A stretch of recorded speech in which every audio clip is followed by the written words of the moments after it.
Hello everyone, welcome to SSZ. আজকে market 5,686.69 point এখানে close হলো। আজকের হাই ছিল 6,009.15 পয়েন্ট, আজকের লো ছিল 5,956.68 পয়েন্ট। আজকে মার্কেটের ইন্টারডে মুভমেন্টটা ছিল অনেকটা এরকম, এখানে ওপেন হলো, তারপর এখান থেকে হালকা কিছুটা বাড়লো, তারপর এখান থেকে কমে এখানে এসে লাস্টে হালকা নামমাত্র কিছুটা রিকভার করে এখানে ক্লোজ হলো। এইটা ছিল এই রেড ক্যান্ডেলটার ইন্ট্রাডের মুভমেন্ট। আজকের এই রেড ক্যান্ডেলটা যদি দেখি, এটা একটা ভ্যারি স্ট্রং বেয়ারিশ ক্যান্ডেল। এটা একটা ভ্যারি স্ট্রং বেয়ারিশ ক্যান্ডেল। এই ক্যান্ডেলটাকে ভ্যারি স্ট্রং বেয়ারিশ ক্যান্ডেল বলার কারণ হচ্ছে আজকে মার্কেট এখানে ওপেন হলো। এই লেভেল থেকে বায়ার পুশ করতে করতে মার্কেট এখানে নিয়ে আসলো। এই লেভেলে সেলার চলে আসলো। সেলার এসে এই যে বায়ারের পুরো গেইন এইটা 100% কভার করলো। কভার করে পুশ করতে করতে মার্কেট এখানে নিয়ে আসলো। এই লেভেলে দ্বিতীয়বারের মতো আবার বায়ার চলে আসলো। বায়ার এসে এই যে সেলারের পুরো গেইন, এই গেইনের নামমাত্র হয়তো 4-5% কভার করে এখানে ক্লোজ করলো। তো এই এন্টায়ার মুভমেন্টে সেলার ছিল অ্যাকচুয়ালি অসম্ভব স্ট্রং। সেই কারণে আমরা এই ক্যান্ডেলটাকে বলছি যে very strong bearish candle. Market বাড়া এবং কমা দুই ক্ষেত্রেই কিছু সিস্টেম ফলো করে। যেমন মার্কেট যখন বাড়তে থাকে, মার্কেট এভাবে কিছুদিন বাড়বে, তারপর কিছুটা রেস্ট নিবে, আবার কিছুটা বাড়বে, আবার কিছুটা রেস্ট নিবে, আবার বাড়বে, আবার রেস্ট নিবে। এইটাই হচ্ছে মার্কেটের বাড়ার সিস্টেম। মানে এইভাবে মার্কেট বাড়তে থাকে, কিছুটা রেস্ট নিবে, একটু রেস্ট নিবে, তারপর বাড়বে, একটু রেস্ট নিবে, তারপর বাড়বে। ঠিক একইভাবে মার্কেট যখন কমতে থাকে, মার্কেট কমবে, কিছুটা রেস্ট নিবে, কিছুটা কমবে, তারপর কিছুটা রেস্ট নিবে, কিছুটা কমবে, রেস্ট নিবে, এইভাবেই চলতে থাকে। এটা হচ্ছে মার্কেটের সিস্টেম। তো মার্কেটের এই যে রেস্টিং পিরিয়ডগুলা, এই রেস্টিং পিরিয়ডগুলা দুই ক্ষেত্রেই দুই ক্ষেত্রে মার্কেটের এই রেস্টিং পিরিয়ডগুলো খুবই ইম্পর্ট্যান্ট। এই রেস্টিং পিরিয়ডগুলো আমাদেরকে অনেক সময় রিভার্সাল, এটা কি আসলে রেস্টিং হচ্ছে নাকি মার্কেট রিভার্স করার জন্য রেডি হচ্ছে, এই জিনিসটা বুঝতে অনেক সময় সাহায্য করে। যেমন মার্কেট যখন বাড়ে, এইখানে রেস্ট নিল, এই রেস্টিং পিরিয়ডটা যদি খুব ছোট হয়, মানে মার্কেট যদি খুব অল্প সময় এখানে টাইম স্পেন্ড করে, সেই ক্ষেত্রে মার্কেট হয়তোবা তার মুভ কন্টিনিউ করতে নাও পারে, মানে তার মুভ কন্টিনিউ করার সম্ভাবনা তুলনামূলক কমে যায়।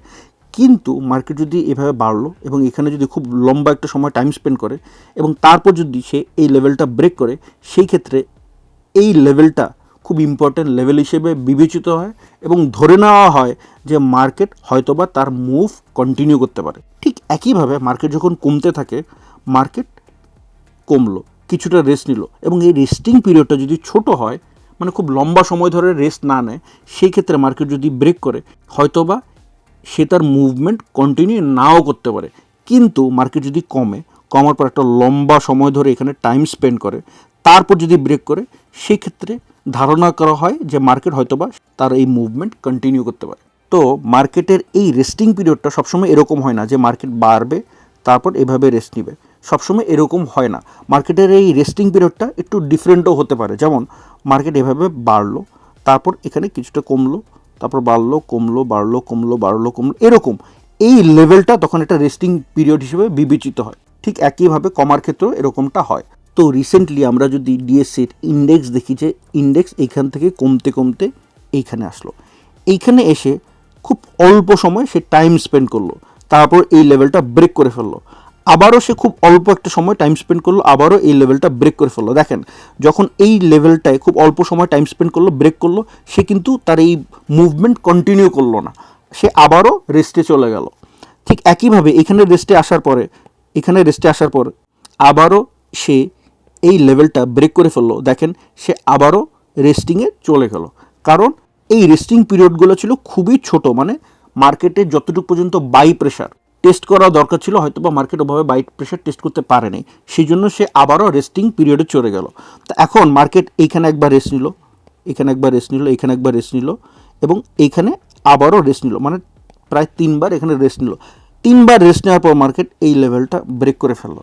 তো এখন হয়তোবা আমার যতটুকু ধারণা, আপনি যদি দেখেন এইখানে টাইম স্পেন্ড করলো, এখানে আরও অল্প টাইম স্পেন্ড করলো, এখানে আরও বেশি টাইম স্পেন্ড করলো, সেই ক্ষেত্রে হয়তোবা মার্কেট তার এই মুভ কন্টিনিউ করতে পারে। দেখা যাক কী হয়, এটা বলা যাচ্ছে না, হয়তোবা সে তার মুভ কন্টিনিউ করতে পারে। তো মার্কেটের মুভমেন্ট একটা জিনিস বুঝতে হবে, আমরা যারা ট্রেড করি, আমরা হচ্ছে প্রবাবিলিটি নিয়ে কাজ করি। আমরা কেউই বলতে পারবো না যে মার্কেট মানে আমরা যেই স্ক্রিপ্ট বাই করব বা সেল করব এটা বাড়বেই বাড়বে বা এটা কমবেই কমবে, এরকম না। যে প্রবাবিলিটিস হয়তো বা বাড়তে পারে, হয়তো বা কমতে পারে। তো আমরা প্রবাবিলিটিস নিয়ে কাজ করি। তো আমরা যখন স্ক্রিপ্ট বাই করি সেই ক্ষেত্রে আমাদের মার্কেট মানে ফেভারেবল মার্কেট খুব ইম্পর্টেন্ট। মার্কেট যদি আমাদের ফেভারে থাকে তখন আমাদের প্রফিট করার সম্ভাবনা তুলনামূলক বেড়ে যায়।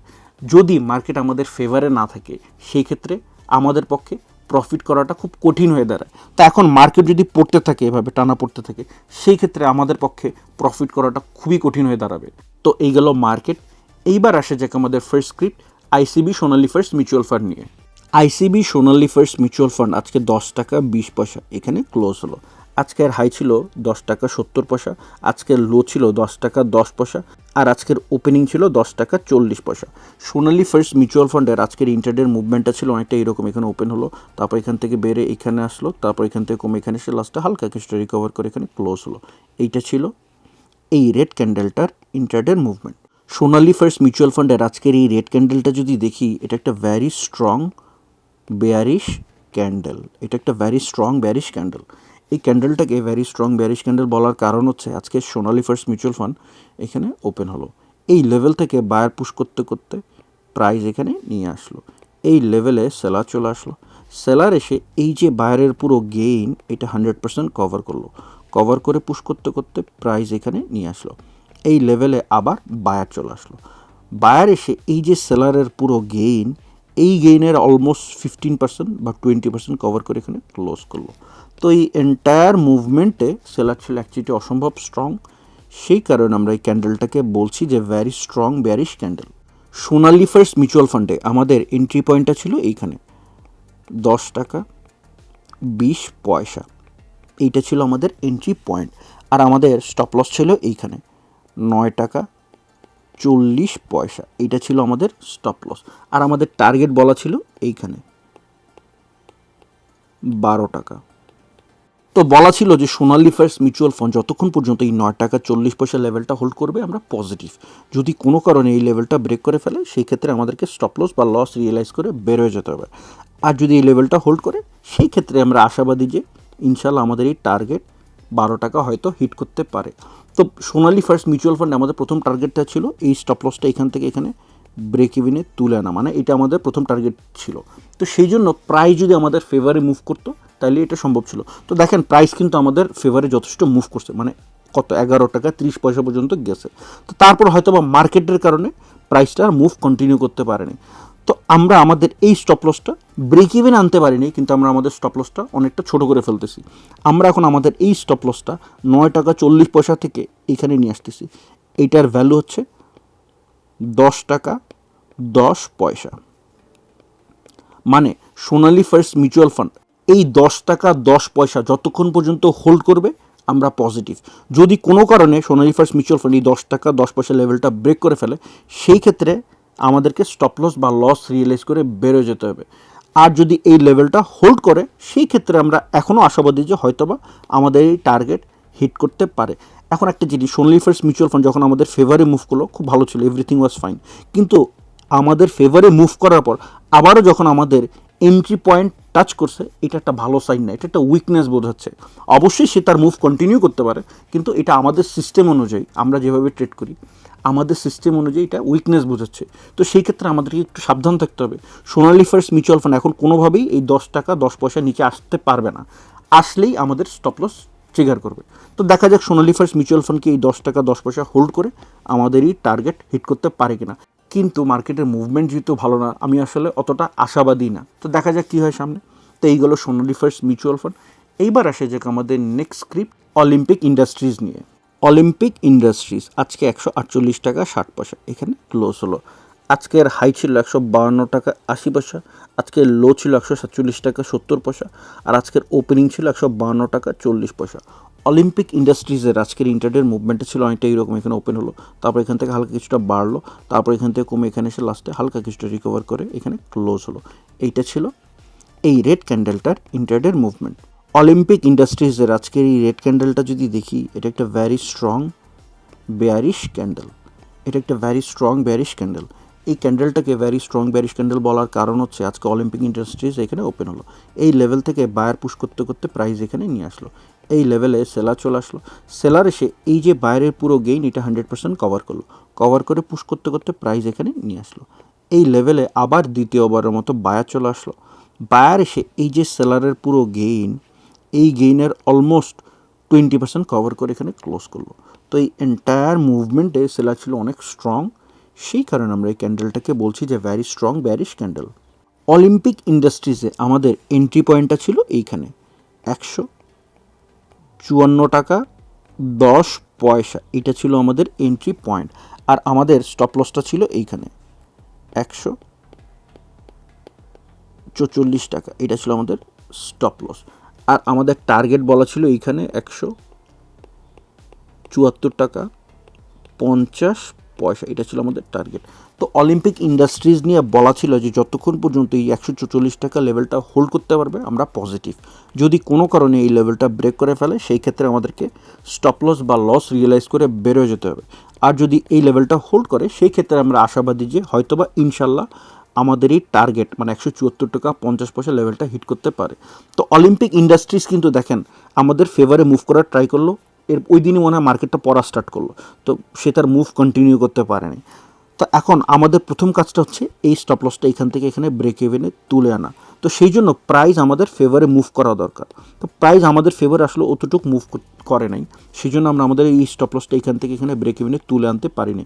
কিন্তু প্রাইস যদি আমাদের ফেভারে মুভ করে সেই ক্ষেত্রে আমরা আমাদের এই স্টপ লসটা এখান থেকে এখানে ব্রেক ইভেনে তুলে আনবো।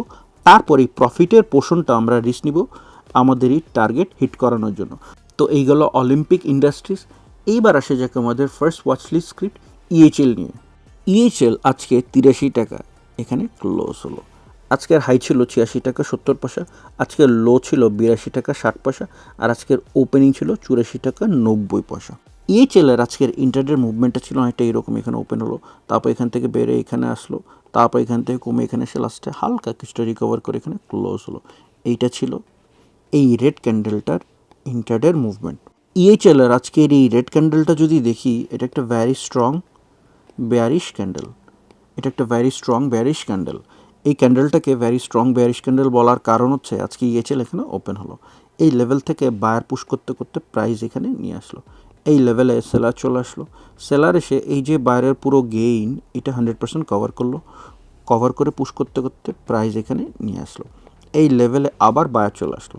বায়ার এসে এই যে সেলারের পুরো গেইন, এই গেইনের অলমোস্ট 15% কভার করে এখানে ক্লোজ করলো। তো এই এন্টায়ার মুভমেন্টে সেলার ছিল অ্যাকচুয়ালি অসম্ভব স্ট্রং, সেই কারণে আমরা এই ক্যান্ডেলটাকে বলছি যে very strong bearish candle. EHL নিয়ে আমাদের বলা ছিল যে এই লেভেলটা 78 টাকা 10 পয়সা, এই লেভেলটা আমাদের জন্য খুবই ইম্পর্ট্যান্ট একটা লেভেল। ইএইচএল যদি এই লেভেলটা হোল্ড করে এবং এই লেভেলটা হোল্ড করার পর যদি এই লেভেলটা 89 টাকা 90 পয়সা এই লেভেলটা ট্রিগার করে, সেই ক্ষেত্রে এই লেভেলটা আমাদের হয়ে যাবে এন্ট্রি পয়েন্ট, এই লেভেলটা আমাদের হয়ে যাবে এন্ট্রি পয়েন্ট। কন্ডিশনটা হচ্ছে যে ইএইচএলকে এই 78 টাকা 10 পয়সা লেভেলটা হোল্ড করতে হবে, তারপর এই 89 টাকা 90 পয়সা লেভেলটা টাচ করতে হবে। কোনো কারণে ইএইচএল যদি এই 78 টাকা 10 পয়সা লেভেলটা ব্রেক করে ফেলে, মানে নিচের দিকে ব্রেক করে ফেলে, সেই ক্ষেত্রে এই সেটআপটা ইনভ্যালিড হয়ে যাবে। তো দেখা যাক ইএইচএলকে এই 78 টাকা 10 পয়সা লেভেল হোল্ড করে আমাদের এই 89 টাকা 90 পয়সা লেভেলটা টাচ করতে পারে কিনা। তো এই গেল ইএইচএল। এইবার আসা যাক আমাদের নেক্সট ওয়াচলিস্ট স্ক্রিপ্ট সিমটেক্স নিয়ে। সিমটেক্স আজকে 22 টাকা 10 পয়সা এখানে ক্লোজ হলো। আজকের হাই ছিল 22 টাকা 30 পয়সা, আজকের লো ছিল 21 টাকা 50 পয়সা, আর আজকের ওপেনিং ছিল 22 টাকা 10 পয়সা। সিমটেক্সের আজকের ইন্টারডের মুভমেন্টটা ছিল অনেকটা এরকম, এখানে ওপেন হলো, তারপর এখান থেকে কমে এখানে আসলো, তারপর এখান থেকে বেড়ে এখানে এসে লাস্টে রিকভার করে এখানে ক্লোজ হলো। এইটা ছিল এই ক্যান্ডেলটার ইন্টারডের মুভমেন্ট। আজকের এই ক্যান্ডেলটা যদি দেখি, এটা একটা ভ্যারি স্ট্রং বুলিশ ক্যান্ডেল, এটা একটা ভ্যারি স্ট্রং বুলিশ ক্যান্ডেল। এই ক্যান্ডেলটাকে ভ্যারি স্ট্রং বুলিশ ক্যান্ডেল বলার কারণ হচ্ছে আজকে সিমটেক্স এখানে ওপেন হলো। এই লেভেল থেকে সেলার পুশ করতে করতে প্রাইস এখানে নিয়ে আসলো। এই লেভেলে বায়ার চলে আসলো। বায়ার এসে এই যে সেলারের পুরো গেইন এটা 100% কভার করলো, কভার করে পুশ করতে করতে প্রাইস এখানে নিয়ে আসলো। এই লেভেলে আবার দ্বিতীয়বারের মতো সেলার চলে আসলো। সেলার এসে এই যে বাইরের পুরো গেইন, এই গেইনটা অলমোস্ট 20% কভার করে এখানে ক্লোজ করলো, মানে যেখানে ওপেনিং ছিল সেখানেই ক্লোজ করলো। তো এই এন্টায়ার মুভমেন্টে বায়ার ছিল অনেক স্ট্রং, সেই কারণে আমরা এই ক্যান্ডেলটাকে বলছি যে ভ্যারি স্ট্রং বুলিশ ক্যান্ডেল। সিমটেক্স নিয়ে আমাদের বলা ছিল যে এই লেভেলটা 19 টাকা 80 পয়সা, এই লেভেলটা আমাদের জন্য খুবই ইম্পর্ট্যান্ট একটা লেভেল। সিমটেক্স যদি এই 19 টাকা 80 পয়সা লেভেল হোল্ড করে এবং এই লেভেলটা হোল্ড করার পর যদি এই লেভেলটা 23 টাকা 90 পয়সা এই লেভেলটা টাচ করে, সেই ক্ষেত্রে এই লেভেলটা আমাদের হয়ে যাবে এন্ট্রি পয়েন্ট। এই লেভেলটা আমাদের হয়ে যাবে এন্ট্রি পয়েন্ট। কন্ডিশনটা হচ্ছে যে সিমটেক্সকে এই 19 টাকা 80 পয়সা লেভেলটা হোল্ড করতে হবে, তারপরে 23 টাকা 90 পয়সা লেভেলটা ট্রিগার করতে হবে। কোনো কারণে সিমটেক্স যদি এই 19 টাকা 80 পয়সা লেভেলটা ব্রেক করে ফেলে, সেই ক্ষেত্রে এই সেটআপটা ইনভ্যালিড হয়ে যাবে। তো দেখা যাক সিমটেক্সকে এই 19 টাকা 80 পয়সা লেভেল হোল্ড করে আমাদের এই 23 টাকা 90 পয়সা লেভেলটা ট্রিগার করতে পারে কিনা। তো আজকে পর্যন্ত এইটুকু, নেক্সট ভিডিওতে আবার ইনশাল্লাহ কথা হবে। খোদা হাফেজ।